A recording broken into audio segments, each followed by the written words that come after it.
এয়া ভাৰতৰ কোনো বেলেগ ঠাইৰ দৃশ্য নহয়, এয়া আমাৰ অসমৰ গুৱাহাটীৰ দৃশ্য।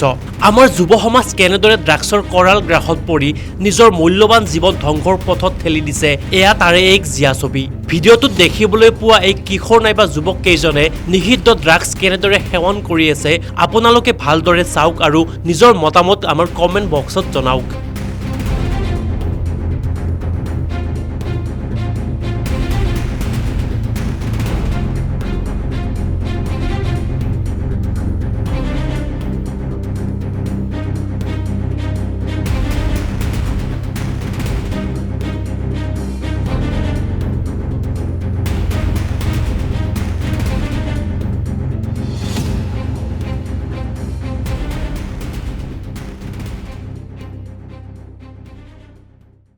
এনেকুৱা বিভিন্ন ধৰণৰ তথ্যৰ বাবে আমাৰ ফেচবুক পেজটো লাইক ফ'ল' কৰাৰ লগতে আমাৰ ইউটিউব চেনেলটো ছাবস্ক্ৰাইব কৰক।